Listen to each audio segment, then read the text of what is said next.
You hit 40 interviews or however many. That was pretty different. It was a lot, yeah. It's probably the most I've ever been through, but it was fun. It was a good day, and it was fun to get out and talk about the University of Louisville, and we truly are excited and honored to be going into the ACC, so it was a great experience. It's been a little bit of a different summer, right? You all get more workouts, or what has that been like NCAA-wise? We get to be around our players this summer, which is you have the same exact rules that we have in the off season. So you have 8 hours a week where the players can be required to lift weights or condition. We get 2 hours a week where we can be in the classroom with them and watch video and teach. So that has been really good and very different. I gave them a 3-week break when the assistant coaches were gone for 3 weeks. So I think we split it up. I guess the biggest concern was not wearing them out before we get started. So I think we'll have one more meeting with them and then basically let them get freshened up for the start of camp. It's a huge advantage, it seems, for a new coaching staff coming in, trying to teach a system to have that kind of extra work. Yeah, I mean, everyone's playing with the same rules, so it's everyone gets to do it. But I think it's great for the freshmen because now it's not the first time they've hear the verbiage or the first time they've been taught in the classroom by your coaches. So I think it's great for them.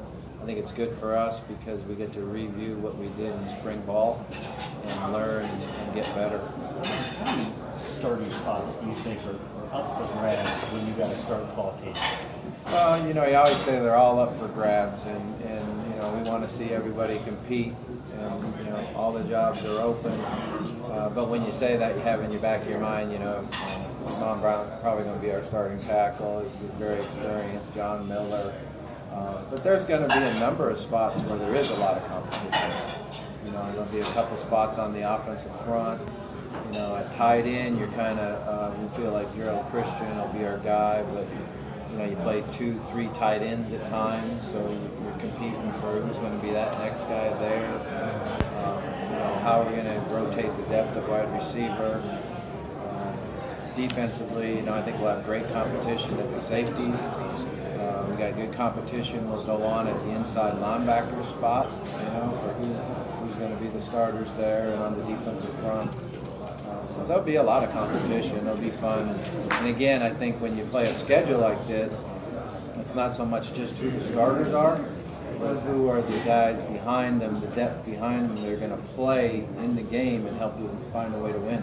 Obviously, when you have a starting quarterback, you want that person to get, 98 to 100% probably of the reps. But when you look at offensive linemen and all the other positions, what percentage do you kind of like break up between starters and backups? Because you obviously have to have two units ready to go. Yeah, you do, and you do that. The 2 offensive line and 2 defensive line get a lot of reps. The 2 defensive line gets more than the offense because they actually will rotate in, every 4 plays. We chart how many plays they're in, on the sideline and make sure we're fresh for the 4th quarter so we can rush the passer. But you can't just put a percentage on it because all of our practices are kind of scripted out. And if I went back and added up the number of plays, I could, but we already have it, by how we do the scripts. Rivalries in kind of a transition. It's going to the end of the year. You're here today. Coach Stoops says that. Why is it important? Why was this important for you to get here today and do this? I mean, I was invited to come, and I told everybody that I would. I think it's a great event, to go there last night and see the guys that are being inducted into it. And we've always had a great relationship with Kroger. They've always really supported the University of Louisville. So it's just great to be here. It's fun to see a lot of the guys that I've known for a long time. When you look at your safeties, obviously 2 spots are open there. Do you like the talent level, the skill level that's there, and the competition that's building? Yeah, I thought we had some competition in spring and kind of rotated through who works with the ones today, who works with them tomorrow. We got Terrell is going to play a little bit at safety and be ready to work there. We've moved him and got some reps, so he's familiar with it. we have to decide how we get the best 4 guys on the field together. I So, was going to say, is the move for the potential move for Terrell, is that the feed the studs mantra is why he's getting there? he's a really good football player. He's really smart. And when you watched all his video from a year ago, he's not only a good cover guy, but a very good tackler and aggressive player. So I know that it's a good spot for him. We just have to know if that's the best combination for the entire secondary. Who are some other guys you expect to compete for that spot, those 2 spots? Well, Holloman did a pretty good job most of the time in spring ball, and he's really matured and done a good job in the weight room all summer long. We'll have Ross back healthy, so we didn't get to see him in spring, so it'll be really good to see him back healthy and see how he does. Chucky Williams is a young guy that's very athletic and just inexperienced. It's the experience and learning and being able to have enough confidence to make the communication calls. You're not only dealing with not the experience playing and that, but you rely on safeties to communicate. And a lot of times they know it, but they're just not confident yet to make the call. So that's another big part of it. Bobby Devontae on the All-ACC team. I don't think it's a shock, but just comment on that. And it's pretty nice having someone on the initial team, the new team. Yeah, I think he certainly deserves to be on it. He's a tremendous player, and I can't wait to sit down and really work game plans on how you utilize them and how you get him the ball. But like I said, a couple of days ago, he's the wide receivers I've been around in the league has ever. How do you see running back situation shaping up right now? Well, the 3 guys that went through spring ball, Brown and L.J. Scott and Dyer, will all compete, to see who the starter is, who gets the most carries. We're going to need all 3 of them throughout the entire season. Running backs are the guys that take the hits and get nicked up, and you always need a good crew of running backs. And then Radcliffe will be back off of injury, so I thought he did some good things in spring before we had to shut him down. And then we've got Corbin Lamb, who was the fastest guy on our team. We need to see how he fits in the offense, how we utilize his talents and get him the ball in space and let him make big plays, because even the video we made of him from his plays prior to, he's made some big plays around here. He's got screen pass and bowl games, went for touchdown, and so he's very, very fast. He just wasn't healthy in spring. I've seen enough ACC film to have a sense for where you are athletically in conference in terms of whether your guys are equipped to field. Yeah, we've studied it, and I think we are. When you look at the offensive fronts, defensive fronts, I feel like we match up there. Speed of the receivers in the secondary. I think we're a fast team, and we'll be able to compete there.